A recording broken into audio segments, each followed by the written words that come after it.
다시 로마서로 왔습니다. 로마서 10장 18절 이하 그 마지막 구절들은 복음을 듣고 믿지 아니하는 유대인들에 대해서 그 바울이 안타까운 심정으로 마지막에 다시 한번 권면하는 내용으로 되어 있습니다. 유대인들은 구약 성경을 믿기 때문에 구약의 그 영적인 거장들, 그런 인물들을 등장시켜서 유대인들을 설득하죠. 19절과 20절 이하를 보면 구약의 두 거장입니다. 모세와 이사야를 통해서 유대인들에게 아주 간곡하게 부탁합니다. 제가 지난번에 말씀드렸던 것처럼 논산 훈련소로 아들을 떠나보내는 훈련병으로 입소시킬 때 그 엄마가 눈물을 흘리면서 아들에게 건강하게 훈련 잘 받아라 라고 하는 것과 같은 그런 애틋한 심정이 담겨 있는 구절이 18절부터 21절까지 내용입니다. 우리가 18절, 19절은 지난 시간에 살펴보았고요. 오늘은 20절, 21절을 통해서 특별히 이사야를 통해서 오늘 하나님께서 우리들에게 주는 교훈을 함께 나누고자 합니다. 20절 보시면 이사야는 매우 담대하여 이렇게 시작합니다. 이 표현은 앞에 지금 모세 이야기를 했거든요. 모세보다 더 강력한 표현을 통해서 유대인들에게 지금 권면하는 내용입니다. 물론 이사야서 65장 1절 말씀을 인용하고 있습니다. 거기에 보면 이렇게 돼 있죠. 내가 백성 아닌 자로서 너희를 시기하게 하며 20절 내가 나를 찾지 아니한 자들에게 찾은 바 되고 내게 묻지 아니한 자들에게 나타났노라 그렇게 되어 있어요. 찾지 아니한 자들, 하나님께서 찾지 아니한 자들이죠. 그 다음에 묻지 아니한 자들, 이 사람들은 누군가 하면 바로 이방인들입니다. 유대인들은 전 세계인을 둘로 나눌 때 어떻게 나누는가? 유대인과 유대인이 아닌 사람들로 나눕니다. 여기에 이제 찾지 아니하고 묻지 아니한 사람들은 유대인이 아닌 사람들을 말하는 것입니다. 근데 이 이방인들은 하나님과 무관하게 살아왔던 사람들입니다. 그런 사람들에게 하나님이 20절 마지막에 보면 나타났노라 그랬어요. 나타나 주셨다 하는 거예요. 이 말씀은 다시 말씀드리면 하나님께서 이방인들에게 구원의 은혜를 베푸셨다고 하는 말씀입니다. 유대인들 입장에서 보면 이방인들은 하나님을 만나거나 또는 하나님 앞에 나오기 위해서 그들이 어떤 노력을 했다든지 아니면 어떤 의지를 전혀 보여준 적이 없는 사람들입니다. 반면에 유대인들은 어떤 사람들인가 하면 하나님께서 그들에게 주신 율법을 지키기 위해서 그야말로 피나는 노력을 했던 민족이에요. 자, 유대인들의 얼마나 노력을 했는지를 나타내는 이제 그들의 노력 가운데 하나가 안식일 규례를 지키는 거예요. 구약 성경에 안식일과 관련된 규례가 창세기부터 신명기 가운데 보면 39가지가 있어요. 이 39가지가 있으면서 동시에 그 안식일 규례를 지키려면 거기에 대한 일종의 이제 실천할 수 있는 그런 부속 조항들이 또 붙어요. 그래서 이 유대인들은 안식일을 거룩하게 지킨다고 하는 차원에서 그야말로 피나는 노력을 했던 민족이다 하는 것입니다. 한 가지 예를 들면 안식일 날은 해야 될 것과 하지 말아야 될 것이 각각 한 가지씩 있어요. 해야 할 것은 안식일을 거룩하게 지키는 것입니다. 바로 하나님께 예배드리는 거예요. 하지 말아야 될 것은 일하면 안 돼요. 일하지 말고 하나님께 예배하는 날이 안식일입니다. 그래서 안식일 날 이제 하지 말아야 될 것 가운데 어떤 게 있는가 하면 유대인들은 이렇게 천 있잖아요. 옷감을 자르는 일을 하면 안 돼요. 왜 그게 안 되는가 하면 이제 광야에서 그 이제 성막, 하나님이 계신 집인 성막과 그 이스라엘 민족이 살던 천막이 있습니다. 이 천막 짓는 일이 일이잖아요. 천막 짓는 일과 연관해서 옷감을 자르는 것은 곧 천막 짓는 일과 연관된다 해서 하면 안 돼요. 근데 이것이 어디까지 발전했는가 하면, 여러분 그 화장지 있잖아요. 화장지를 사용할 때 이렇게 끊어서 쓰잖아요. 일부 예배하고 똑같네. 전혀 모르시는군요. 뜯어서 쓰는 거. 화장지 뜯어서 쓰죠? 예. 이걸 가르쳐 드려야 됩니까? 화장지를 뜯어서 쓰는 것을 옷감을 자르는 것과 동일하게 여겨서 안식일 날은 화장지를 뜯어서 쓸 수가 없어요. 그러면 유대인들은 안식일 날 화장실 갔을 때 굉장히 곤란하겠죠? 근데 그렇지 않아요. 제가 안식일 날 이스라엘에 있어 본 적이 있거든요. 안식일 날 쓰는 화장지가 따로 나와요. 이 사람들이 사실은 안식일을 지킨다고 하면서 그걸 아주 교묘하게 빠져나가는 방법들이 있어요. 그래서 안식일 날 쓰는 화장지는 그냥 내가 한 장을 들으면 그냥 자동으로 들리는 그런 안식일 화장지가 따로 그들은 지금 사용하고 있습니다. 그런데 이 예수님 시대나 그 이전 시대는 어쨌든 천을 자르면 안 된다고 하는 걸 아주 엄격하게 지켰던 것이죠. 또 한 가지 예를 들면, 여러분 유대인들은 그 식사할 때 그 부정한 식품 또는 조리 도구를 부정하게 사용하면 절대 안 돼요. 그래서 그들은 이제 금기 식품들이 있잖아요. 우리 대한민국 사람들이 아주 좋아하는 돼지고기 같은 걸 유대인들은 먹지 않습니다. 이걸 이제 성경에서는 코셔라고 불러요. 히브리 말로.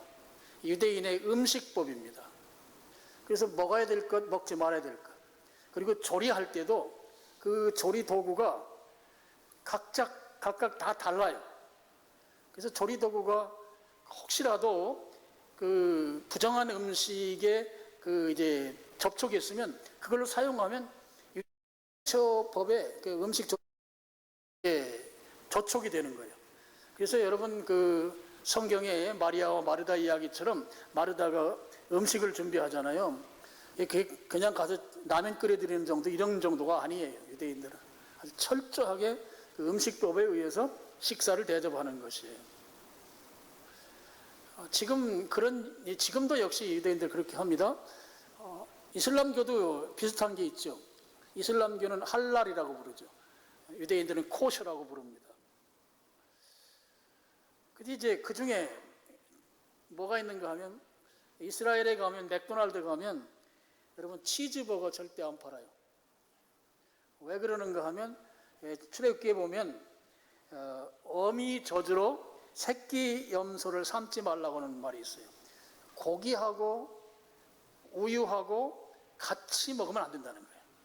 그래서 이 치즈하고 고기하고 같이 먹지 않도록 하기 위해서 유대인들 그쪽에 가면 그게 없습니다. 그래서 치즈도 굉장히 그들은 조심해서 먹고 있습니다. 그러니까 이게 유대인들이 안식일 날 그 식사법이 너무 엄격하기 때문에 지금은 어떻게 하느냐? 집에서 그거 하려고 하면 시간도 많이 들어가고 조심해야 되고 혹시라도 부정하게 요리를 하게 되면 안 되니까 지금 유대인들은 호텔에 가면 안식일 날 식사하는 뷔페가 있어요. 그래서 금요일 날 저녁 되면 유대인들은 다 호텔에 가서 다 뷔페식을 합니다. 그만큼 편법을 지금 사용하고 있는 게 현재 유대인들이에요. 그런데 고대에는 전혀 안 그랬다 하는 것입니다. 유대인들은 그만큼 율법을 지키기 위해서 아주 심혈을 기울였던, 그야말로 그 아주 자기들이 할 수 있는 최선을 다해서 율법을 지켰던 민족입니다. 그런데 이방인들은 어떠냐? 그런 노력은커녕 하나님이 싫어하는 우상을 섬겼던 민족이란 말이에요. 그런데 하나님께서 오늘 20절에 보면 그런 이방인들에게 나타났다, 이방인들을 구원해 주시겠다, 그렇게 말씀하고 계시단 말입니다. 여러분, 유대인들이 가장 납득하기 어려워하는 것이 무엇인지 아세요? 유대인들은 뭘 가장 자기들이 동의하지 못하는가 하면 이겁니다. 하나님께서 이방인들도 하나님의 백성을 삼을 수 있는가? 이방인들도 하나님의 백성이 될 수 있느냐 하는 거에 유대인들은 동의하지 못합니다. 그런데 지금 하나님은 유대인들이 전혀 동의하지 못하는 이방인들을 구원하신다는 거예요. 그들에게 나타나 주시고 그들을 만나 주시겠다는 거예요. 그럼 왜 하나님이 지금 이렇게 하실까? 지금 10장 마지막 부분은 유대인들에게 지금 간곡하게 권면하는 내용이거든요. 유대인의 관점으로 이 구절을 봐야 돼요. 그랬을 때 왜 하나님이 이방인들에게 구원의 은혜를 베푸시는가?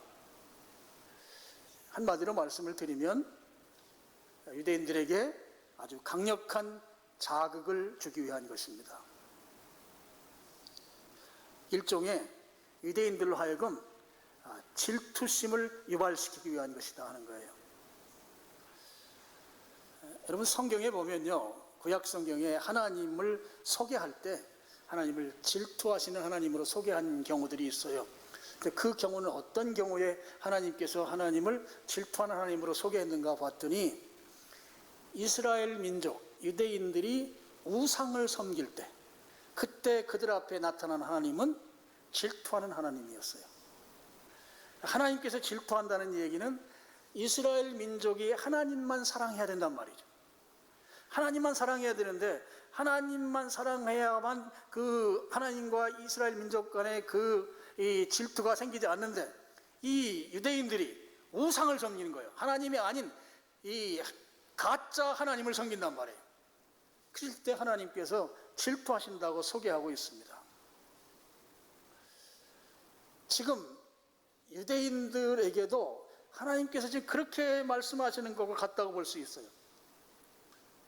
자, 너희들이 지금 이방인들을 내가 사랑하고 그들에게 구원의 은혜를 베푸시는 걸 통해서 너희들도 한번 질투심 한번 느껴봐라 하는 거예요. 내가 이방인들을 사랑하는 걸 통해서 너희들은 내가 나하고 너하고 너희들이 아주 독점적 사랑의 관계인 것으로만 그렇게 사랑했지만 아니야, 그거 아니야. 너희 한번 질투심 한번 느껴봐. 나 이방인들 사랑할 거야. 이방인들 구원할 거야. 그러니까 너희들 한번 내가 질투했던 그 질투심과 같은 질투심을 너희들도 한번 느껴보라는 거죠. 지금 하나님께서 이렇게 하시는 이유가 있습니다. 이렇게 하는 이유는 지금 유대인들이 하나님을 빼앗기게 생긴 거예요. 이방인들에게. 자기들만 사랑하는 줄 알았어요. 그런데 자기들이 지금 하나님 뜻대로 살지 않으니까 하나님이 이방인들에게 지금 넘어가서 이방인들을 사랑한단 말이죠. 큰일 난 거예요. 유대인들 입장에서 보면. 우리를 사랑해줘야 되는데 우리와의 아주 독점적 사랑의 관계 속에 살아야 되는데 그러니까 유대인들이 이 상황에서 하나님을 빼앗기게 된 거잖아요. 그럼 어떻게 해야 하나님을 안 빼앗기겠어요? 하나님 안 빼앗기려면 하나님의 마음에 드는 대로 그들의 행동, 그들의 생각을 고쳐야 되는 것이죠. 지금 하나님께서 지금 계속해서 유대인들을 향해서 하시는 말씀이 뭐예요? 자, 율법으로는 구원받지 못한다는 거예요. 내가 너희들에게 율법을 준 것 때문에 그거 감싸 안고 그것으로 만족하고 사는데 그게 아니야. 그것으로는 하나님 나라에 갈 수 없어. 구원받지 못해. 그러니까 예수님을 믿어야만 돼. 너희들로는 너희들이 스스로 하는 노력, 행위로는 구원이 안 된다고. 그러니까 은혜로 구원받아야 되는데 그게 바로 예수님이야. 예수님을 믿어야 되는 거야. 지금 줄기차게 그것을 그들에게 말씀하고 있지만 그들이 거기에 동의하지 아니하고 율법 붙들고 있으면서 하나님에 대한 독점적 사랑 관계 가운데 있다고 믿어온 것에 대해서 하나님이 말씀드린 대로 강력한 자극을 주는 것이죠. 너희들 정신 차려. 그리고 나와의 사랑의 관계를 회복하려면 예수님 믿는 자리로 나와야 돼. 지금 그런 차원에서 하나님께서 이방인들에게 나타나 주셨고 이방인들을 구원해 주셨다 하는 말씀인 것입니다. 자, 이게 20절 이야기예요. 자, 21절은 10장 전체의 결론이라고 볼 수 있습니다. 그래서 21절은 상반절은 그 이스라엘 민족의 그 현재의 상태, 그 상태를 이야기하고 하반절은 그럼에도 불구하고 그들을 사랑한다고 하는 하나님의 그 무한 사랑을 소개하고 있어요. 이게 21절의 결론입니다. 자, 이스라엘 민족은 어떤 상태로 지금 있는가? 21절, 이스라엘에 대하여 이르되 순종하지 아니하고 거슬러 말하는 백성이라고 말하고 있습니다. 순종하지 않는다는 거예요. 불순종이죠. 유대인들은 두 가지 차원에서 불순종을 하고 있습니다. 한 가지는 하나님과 우상을 겸하여 섬기는 것을 통해서 불순종했어요. 하나님을 버린 게 아니에요. 하나님께 예배 드려요. 그러면서 동시에 우상에게 가요. 바알에게 가서도 예배 드리는 거예요. 그래서 이걸 제가 말씀드린 대로 혼합주의 신앙이라고 해요. 양다리 걸치기. 하나님도 오케이. 바알은 물신입니다. 물신. 매몬. 돈이에요. 돈도 오케이. 이게 양다리 걸치기죠. 이게 불순종인 거예요. 또 한 가지 불순종은 율법으로 안 된다고 하는데도 끝까지 율법을 고수하려고 하는 것. 이게 불순종이에요. 그리고 거슬러 말한다고 되어 있죠. 거슬러 말한다고 하는 말은 지금 그들의 불순종이 지속된다고 하는 의미가 있습니다. 자, 하나님께서 선지자를 통해서 또 성경의 기록자들을 통해서 야, 너희들 그렇게 살면 안 돼. 바로 돌아와야 돼. 그렇게 권면하고 깨닫게 하려고 아무리 애를 쓰더라도 그들은 율법을 붙들고 고집을 부리는 거예요. 그러면서 그 고집 부리는 것을, 이게 불순종이죠. 불순종을 합리화하면서 자기 변명을 하는 거예요. 그러면서 불순종을 유지해 가는 것이죠. 이것이 거슬러 말하는 거예요. 자기가 불순종하고 있는 것을 지켜내기 위해서 계속해서 저항하면서 변명하고 있는 것. 불순종의 지속 상태. 이게 현재 이스라엘 민족, 유대인들의 상태다 하는 것이죠. 이러한 태도에 대해서 예수님께서도 이미 지적하신 적이 있습니다. 마태복음 23장 37절입니다. 여기 스크린 보시고 한번 같이 읽겠습니다. 시작. 예루살렘아 예루살렘, 선지자들을 죽이고 내게 파송된 자들을 돌로 치는 자, 암탉이 그 새끼를 날개 아래 모음같이 내가 네 자녀를 모으려 한 일이 몇 번이더냐. 그러나 너희가 하지 아니하였도다. 예루살렘아, 바로 이스라엘 민족 유대인들을 말하는 것이죠. 선지자들을 죽이고 똑바로 바로 살라고 하는 하나님의 메시지를 가지고 온 사람들을 죽였습니다. 그들의 말을 따르지 않겠다고 하는 것이죠. 내게 파송된 자들을 돌로 치는 자요. 선지자들을 죽였다는 말하고 내게 파송된 자를 돌로 치는 자에는 의미가 같아요. 제가 성경의 강조법 가운데 동일한 의미의 반복이 강조다 그랬잖아요. 내게 파송된 자들이 선지자죠. 돌로 친다는 것은 이게 유대인들의 그 사형법 가운데 투석형, 돌로 죽이는 거니까 앞에 문장하고 동일한 문장입니다. 그러니까 너희들을 위해서 하나님께서 어떻게 해서든지 돌아올 수 있도록 그렇게 간곡하게 너희들에게 권면하기 위한 그 방법들을 계속해서 사용했다고 하는 것을 이 반복을 통해서 강조하고 있는 것이에요. 그런데 23장 37절 마지막에 그러나 너희가 원하지 않았다, 거절했다고 하는 것입니다. 자, 그러면서 이제 10장을 마무리 지으면서 하는 말씀입니다. 자, 이스라엘 민족은 불순종하는 민족이었고 그 불순종을 지속시켜가던 민족이었어요. 그런 이스라엘 민족에게 하나님께서 그럼 너희들 정말 피곤하다, 하나님 포기했느냐? 결코 그렇지 않다는 것이에요. 그게 바로 21절 마지막에 내가 종일 내 손을 벌렸노라 하였느니라. 하나님께서 이스라엘 민족이 다시 돌아오도록 손을 벌렸다고 하는 것은 팔을 벌린 것이죠. 팔을 벌리고 다시 돌아오기를. 종일이라는 말은 쉬지 않고 끝까지 이런 뜻이에요. 팔 벌려서 너희가 돌아올 때까지 내가 팔 벌리고 기다리겠다.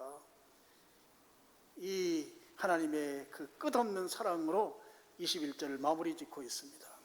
하나님은 불순종하고 그 불순종을 지속시켜가는 그 이스라엘 민족, 그들을 포기하지 않으신 하나님이시다 하는 것을 마무리 지으면서 말씀하고 있습니다.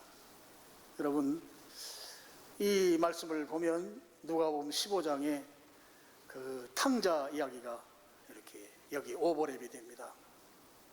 아버지로부터 자기에게 돌아올 분깃을 받아가지고 아버지를 떠나죠.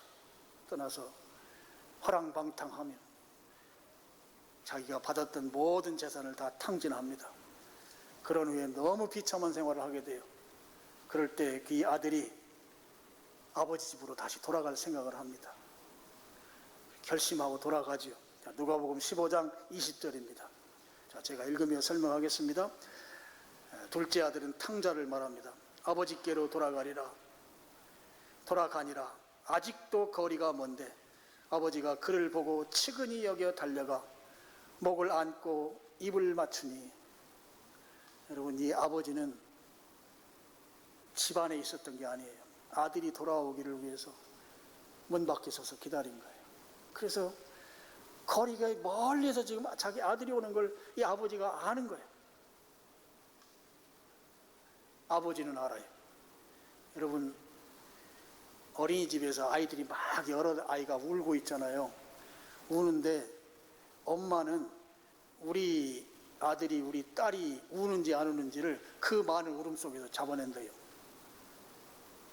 나는 엄마가 아니라서 모르겠는데 엄마는 안다는 거예요. 엄마는 우리 아들내미가 울고 있구나, 우리 딸내미가 울고 있구나. 아버지는 안다. 멀리에서 가물가물하게 점처럼 다가오고 있는 그 움직이는 물체를 우리 아들이다 아는 거예요. 그래서 달려가잖아요. 불쌍히 여기고 목을 안고 입을 맞췄다는 것은 너무너무 반가운 거예요. 반가워서 그를 맞이하는 그런 행동이 입을 맞추고 목을 안는 것이죠. 근데 아들이 와가지고 아버지, 내가 아버지 아들 못 됩니다. 차라리 종으로 살겠습니다.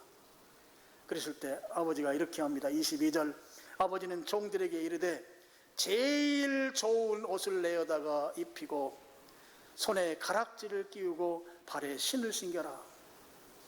제일 좋은 옷, 손에 가락지는 여러분 다시 아들의 자리로 그 아들을 인정한다고 하는 그런 행위가 손에 가락지 끼우는 거예요. 아들로 내가 다시 받아준다. 그리고 신발을 다시 신깁니다.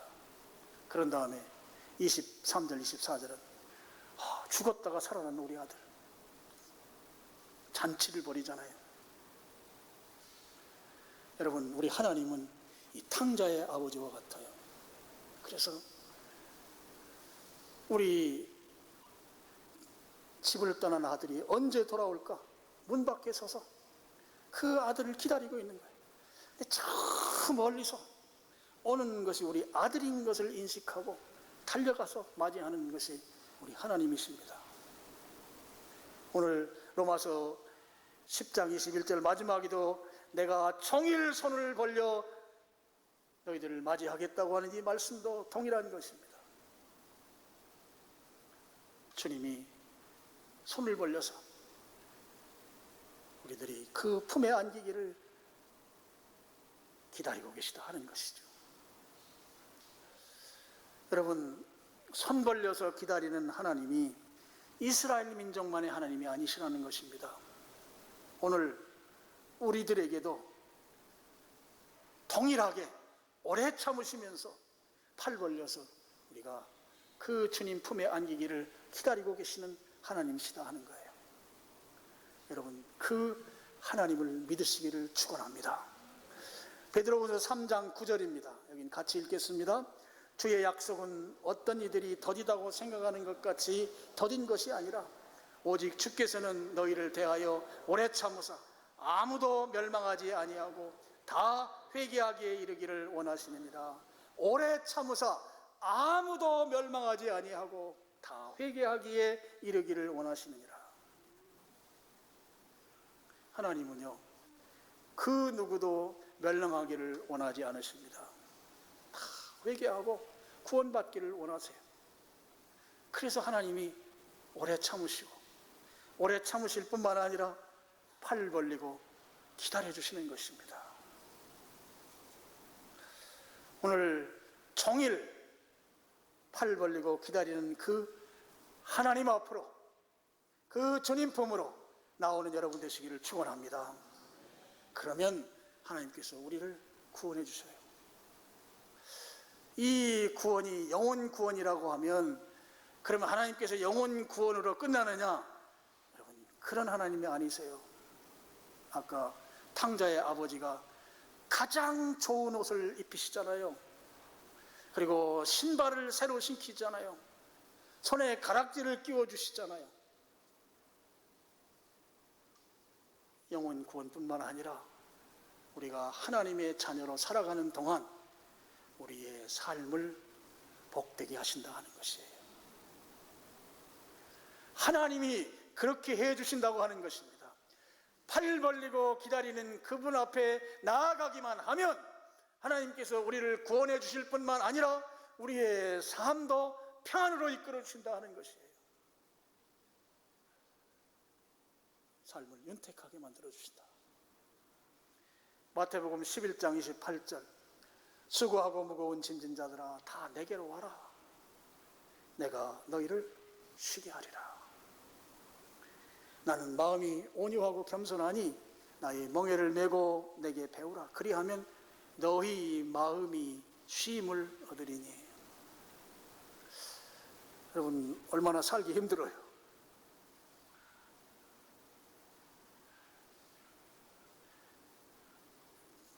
이자가 또 올랐더라고. 힘들어.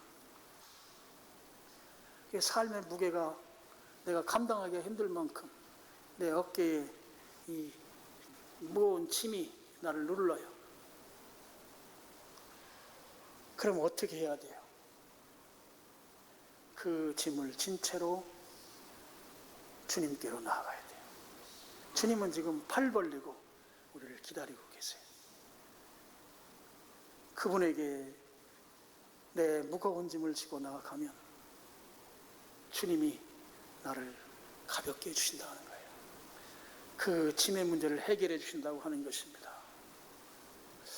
주님께 나아간다고 하는 것, 여러분,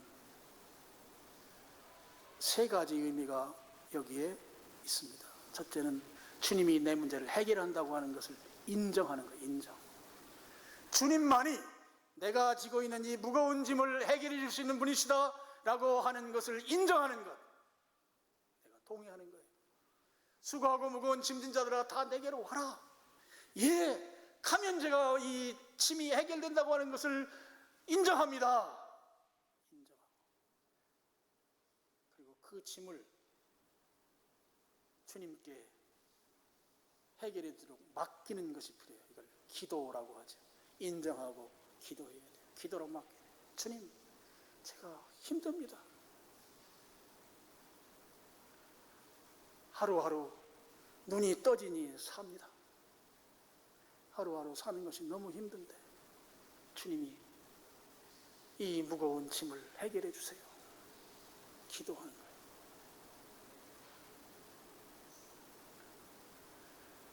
그러면 주님께서 응답을 해주시는데 응답이 두 가지로 와요. 한 가지는 평안이 있습니다. 마음이 평안이 와요. 그래서 여러분, 주님께서 내 짐을 해결해 주셨다고 하는 것이 평안. 너는 왜 항상 웃니? 슬퍼도 눈물 나도 남들은 모를 거야. 항상 기뻐 왠지 기뻐. 내가 지금 무거운 짐인데 여전히 내게 있어요. 그런데 기뻐, 평안이 있어. 그럼 평안이 있는 것으로 끝나느냐? 아니에요. 이 무거운 짐이 실제적으로 해결되는 거예요. 실제적으로. 그래서 응답이 먼저는 평안으로 와요. 여러분, 평안하기를 축원합니다. 평안을 따라서 실제적으로 구체적으로 내가 안고 있는 그 고통스럽게 하는 무거운 짐이 실제적으로 해결된다는 말이에요.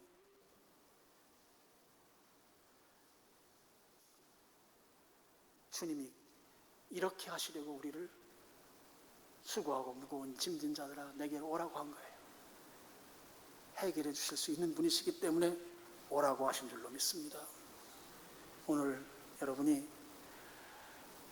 너무너무 힘든 지금 이 시대에 우리가 살아요.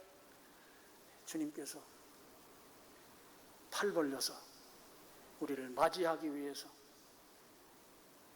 포기하지 아니하시고 기다리고 계십니다.